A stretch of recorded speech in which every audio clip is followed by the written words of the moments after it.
Hi folks, I'm John and we're back today in the wood studio with another project build. In this one we'd like to build a new version of our safety gear cabinet.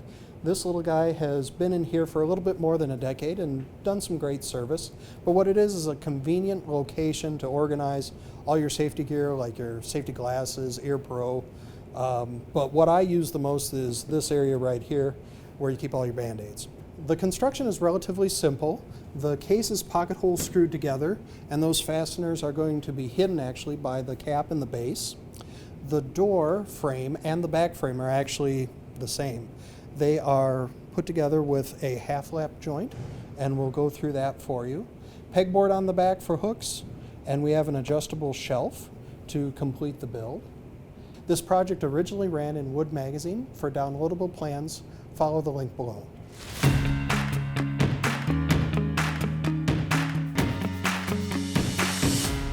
Let's talk a little bit about wood and grain selection. It can really make or break a project. I like to kind of pick out the good stuff and work backwards from there. When I'm looking at a finished cabinet, the first thing I'm going to notice is the door, and then if I'm going off to the sides, we'll notice that. But some of this stuff, like the top and bottom, you almost never see unless you get inside the cabinet. So for this project, I started with the rails and stiles that go on the front. Typically when you buy a flat sawn board, it's going to have a little bit of cathedral in the middle, and then to the edges are going to be rift or vertical grain. And those look really, really good for rails and stiles. So for this particular piece, this is the stock I selected out for the rails and stiles. Again, picked the best stuff I could. So this will be our vertical. And when you look at what I picked out for the back, it's not that they're bad, it's just a little more loose grain. It's open. It's what I had left out of that board. And this stuff is never going to be seen. I think on this one, I actually have a little bit of sapwood that might, not look the greatest in the front, but in the back you'll never see it. Back to this is my example. I ripped those door frame pieces out there. Now I have this left in the middle. Well, that'll make a great side. So this is what the sides will look like. Again, kind of that cathedral grain, and you can notice that the vertical is missing. Top and bottom, like we referenced, you're almost never going to see these. So these are both actually glue ups. When I flip it around to the B side, you can see I have knots. This was actually a knot that I didn't quite get closed up when I glued those two boards together, but again, you're never going to see almost anything but this front edge. Before I start drilling holes in my finished workpiece, I just want to double check the settings on my pocket hole jig and my drill bit, that when I drive these screws in, so if this was going into this piece, that the screw isn't going to pop out the other side, or that it actually goes far enough in to do something. Now we'll start on the top and the bottom. To begin assembling the case, I glued one side to the top and the other side to the bottom, which allows me to worry about one corner at a time. Check for square and allow the glue to set up before gluing the two sub-assemblies together. Once the glue dries, pull the clamps and drive the pocket screws. To drill the shelf pin holes, we are going to use a self-centering shelf pin drill bit that is guided by a simple template.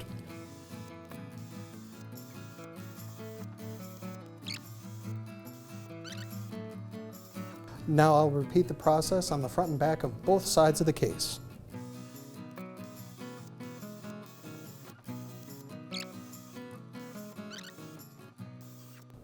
To cut our half laps for the door and the back frames, we're going to need to do a cheek cut first, which means we need to run the workpiece vertically through the blade to cut away that material.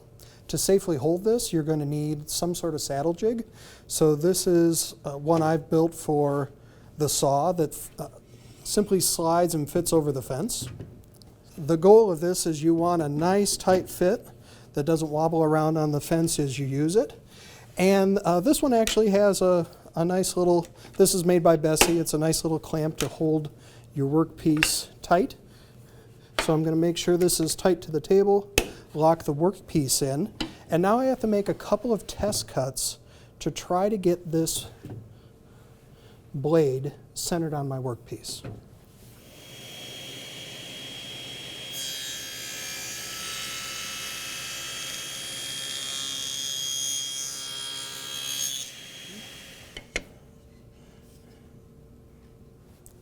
As the name half lap implies, we're cutting away half of the material from each end of these workpieces so that they can lap together. So in this instance, we're getting rid of this and this material, and we're trying to keep this. This was my initial cut, and you can see we're not quite perfect on getting those two ends to line up or cutting away half the material. A small fence movement, you have to remember the fence movement is half of that overlap that you see right here. Leaves me with this, and I'm pretty happy with how this fits. We have a nice straight line across, and again, we're keeping these two pieces of material. We are removing those. So at this point, I don't want to move my fence again. What I do want to do is set my blade height, and I am going to do that off the workpiece, and it is simple as standing the wood up right next to the blade and raising it to that height.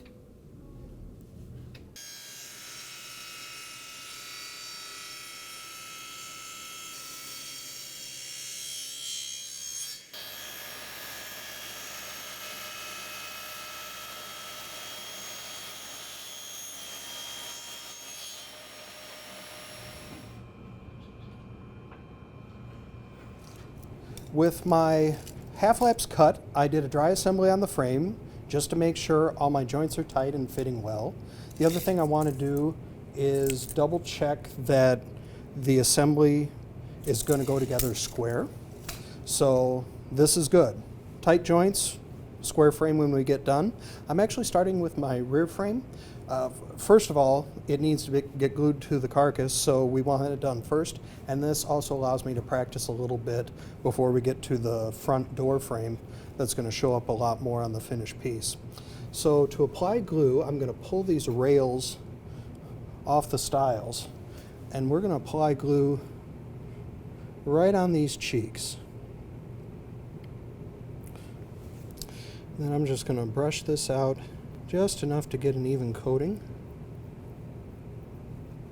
And for this, I'm just going to get a little bit of glue on this end grain. It's not going to do a whole lot, but it does help a little bit. And the only thing you want to watch out here is that you don't get so much glue in that space that it prevents your frame from pulling together as you're trying to clamp it. Lay these rails back in place. All right, I just want to get a little pressure pushing in from the side. And now I'm going to start putting clamping pressure right across that half lap joint. Again, just enough to snug it up.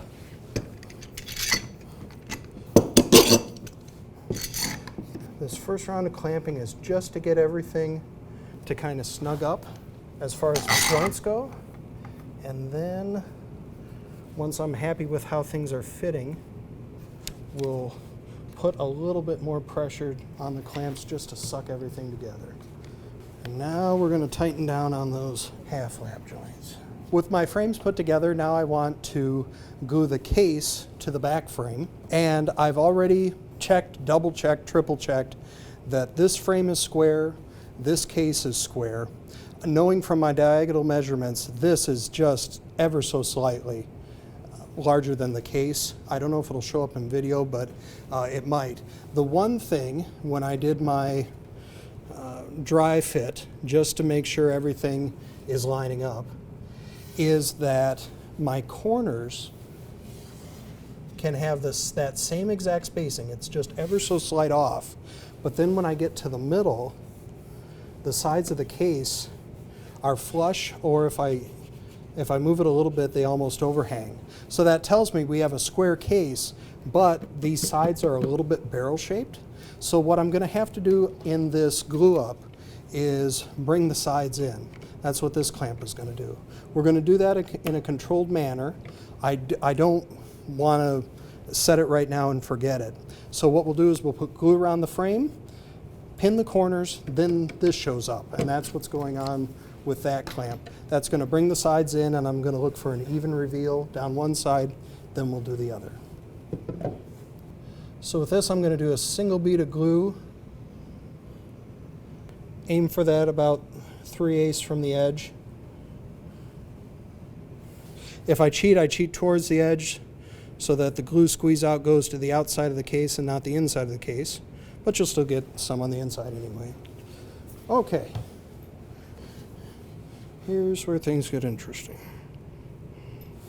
So first thing, we're just going to clamp these two corners down. Flush to the bottom edge, just about even side to side. Okay, flip that around. Repeat that process here. There, I'm squared up. Now I could, as I clamp down the side, I could just try to push it in by hand, but this clamp is just going to give me just a little bit more control. That looks pretty good. So with this pinned, if this side that I wasn't looking at it before was off, I could make that adjustment right now as well. In theory, this wouldn't go anywhere. If you squeeze this a little tighter, you could force this to come in. But this is actually looking pretty good. If you come over to this side and it's pulled in too far, you could release that. And in theory, there would be enough tension in that wood that it could go back to where it wanted in the first place, and you could either pull it back in or maybe it lines up perfectly. Another method, if your case sides are bowed in the opposite direction, is that you would have to use your clamp as a spreader, take the head off, turn it around, and you're actually pushing it out to get these to line up. But this looks pretty good.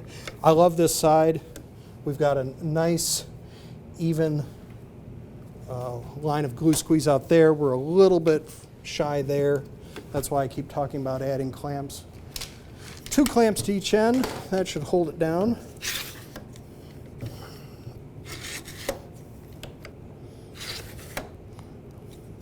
Happy little clamp farm. We are going to slide that to the side and let that dry. And now I can start working on the door. With our door frame assembled, I need to cut the rabbet in the back for our acrylic door panel. To do this, we're going to use a rabbeting bit. This has a larger bearing in it that gives me a 1/4 inch gap between the bearing and the cutter edge, so that this is what's going to ride on the inside of the workpiece and guide that cut.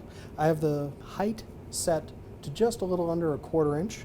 We're going to do this in 2 passes. If you try to do the full 3/8 in one, it's almost too much of a bite, and you can get some tear out areas where if the grain is going in the wrong direction, it can just ruin your workpiece. So 2 passes, take it easy, and you'll have good results. And now I've raised the height of the bit to 3/8 of an inch, so we'll make our last rabbeting pass.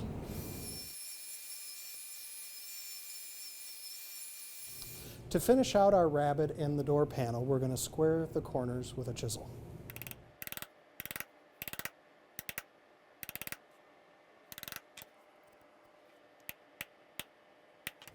With my rabbets formed, I can fit my acrylic panel and the glass tops. Seems funny to say glass tops even though it's acrylic. You want to cut this just a 32nd to a 16th under. You can see how it can wiggle back and forth, just so you have a little bit of room for wood movement in your door. And then I cut glass tops. So the first ones I'm going to cut are the shorter ones that go across the top and the bottom. This started out as just a 1/4 inch strip I ripped off the edge of a 3/4 inch board. And then once I had that, you can rip it into smaller strips. Cut the long strips second and check for fit here. You might have noticed from the acrylic I still have the protective paper on it. At this point, we're just checking for fit. What I want to do on this is pre-finish the interior of the rabbet, pre-finish these stops, and then we'll install this right before we put the door on the cabinet. A unique feature of this cabinet build is that you can start fitting the door pretty early on in the construction. Start this process, lay the hinge out on the workpiece. Here I'll just use this as a straight edge. Get the finial aligned with that rail, and I'm going to make a mark where the top of that leaf is and the bottom of the leaf. And we'll repeat that process right up here. So again, this line where the rail is, that's where we're trying to hit the finial. Make a mark, make a mark. Now I'm going to transfer those lines with my square across the side and just barely onto the door. Now, the next thing I want to do is transfer these hinge location marks to the edge of the door. All right. Quick dry fit just to orient myself again. Hinge is going to go just about right there. You could put the barrel down. I don't think it looks as good. I like to put the barrel up. So I just want to do this just to orient myself again. Look at it one more time. Okay, I think we're good. So when we're marking the hinge location to our side, I know where it goes up and down, but now I have to scribe these lines and lock this in place. These are the two slots that'll be connecting into the side. So what I'm actually going to do is flip this over, use the hinge barrel itself to square this up to my edge and keep it from moving. And now I'm simply just going to scribe that location, and I'll scribe this. Same with the door, this is up. That hinge needs to go right there. That hinge needs to go right there. So on the door, we need those two slots. Down here, we need these two slots. And again, this fifth hole is countersunk, so it will be going into the door. I'm going to save that until the very, very last. The slots allow me to move up and down. That locks. These slots allow this to move side to side. We're going to take an awl, and usually I'm just eyeballing this. I'm going to aim for dead center. Those will be my holes there. Drill the hinge holes in the side to a comfortable depth. The holes in the door require a depth stop. We used masking tape as a flag. Attach the hinges to the door on the layout lines. Next, mount the door to the case, check for fit, and make any adjustments.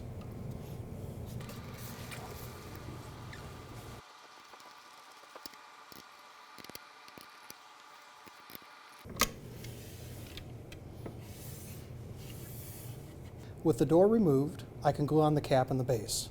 The cap has a 5/8 cove molding routed along its ends and the front edge. The base molding is a bullnose. This is made by using a 3/8 roundover on both faces, and you're going to route both ends and the front edge. Now I can start doing my final fitting of the door. From our hinge work, it's cut to width, but as you can see, it's a little bit too long right now to fit in the opening. I'll need to trim off just a little of the top and bottom at the table saw. Installing the acrylic panel in the door should be pretty easy if we've done all our prep work correctly. First thing I want to do, get the film off it.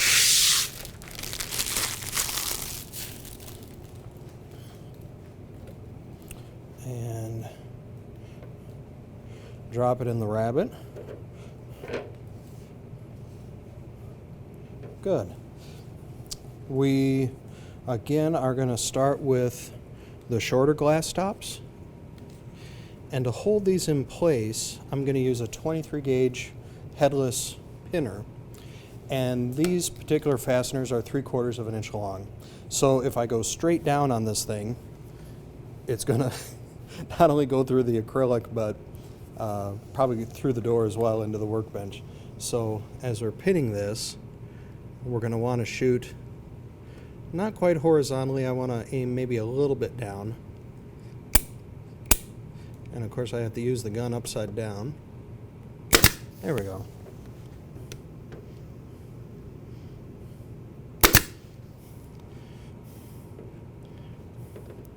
Maybe just one in the middle. A lot of this is just based off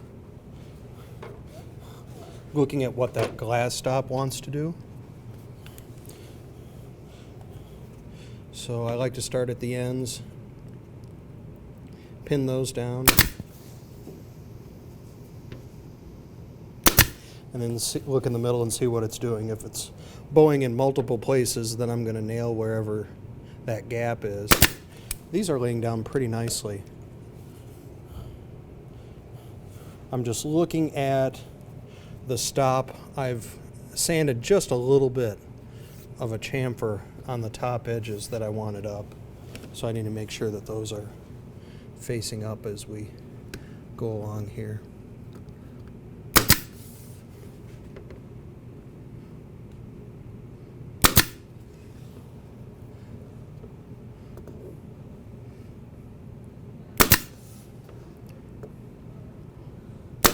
And also, we should talk about shop safety. First, remember to actually put your safety glasses on. And second, you want to remember to subscribe to the magazine.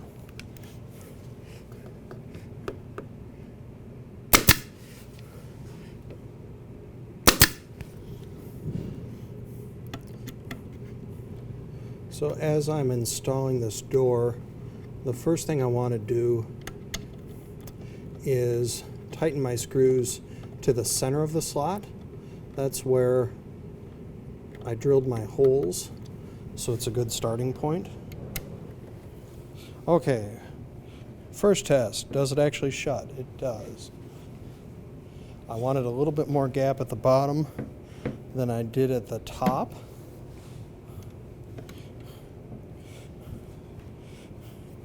And all I'm doing is checking over here for my reveal.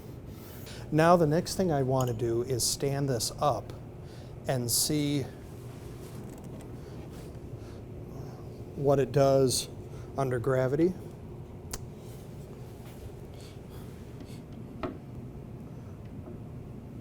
I have the hinges adjusted to their final location, and now I can drive the final locking screw into the only hole that isn't slotted. So what I want to do is mark my center point and then drill the holes.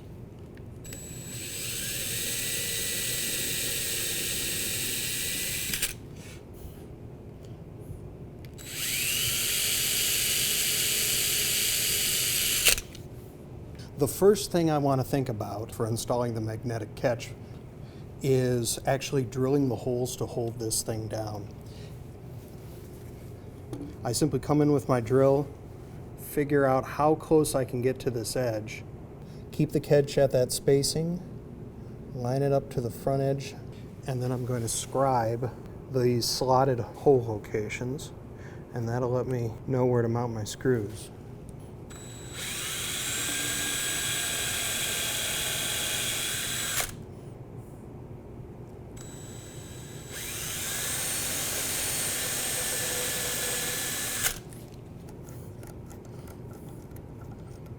All right, let's double check. We're halfway straight.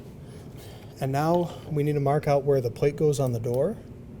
So I don't want this so low that it's in the gap, if you will. We want it up off the wood, centered. And now when I shut the door, I can scribe that hole location with my pencil. I'm going to lay this guy down.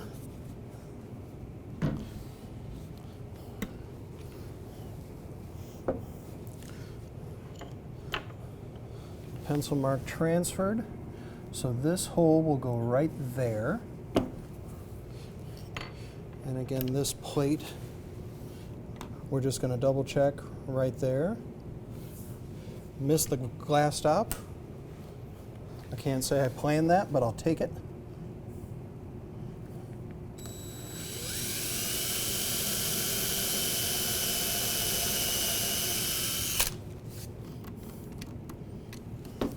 All right, just double check. We don't have a screw sticking out of the front of the door. That's always good. It sounds like the magnet still works. That's good. And actually, that's pretty good. I might leave that for now till we get it up on the wall, but the door stays shut. Time to install the back. There would be a couple ways to go about this. You could glue it in. That tends to be a little permanent. In my instance, I'm going to drive a couple screws through the pegboard into the back frame, and this will allow me to pull this out if I ever need to. So all I'm doing here is aiming for the middle of the pre-drilled pegs, and we'll put the screw right through that.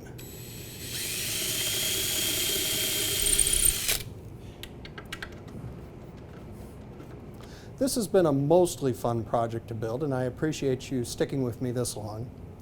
I've been thinking about where to put this in our studio space, and I think a really good spot is right in the neighborhood of our table saw. And I'm kind of thinking this post right here. We have this shop organizer thing that has lived here for quite a bit, but when I open up drawers, like this drawer says stapler, and it has two different kind of incandescent light bulbs and Scotch tape that, yeah, doesn't work. Router bits and supplies, we have pipe couplers. Looks like some two number 20 biscuits. So I think what we'll do, I don't think this is attached, we'll just take this off and gently put it, oh, here's a good spot for it. We'll just gently put it right there. Yeah, that's a good spot to put it. Oh, how nice, a temporary shelf to place my cabinet. We'll do one hole right here.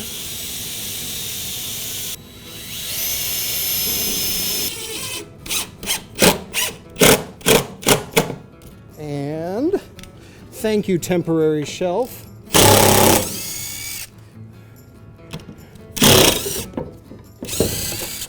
Oh, that looks nice. Last thing I want to do is put in my adjustable shelves. Let's see, we'll put the top shelf about right here. And now we can stock it. Perfect.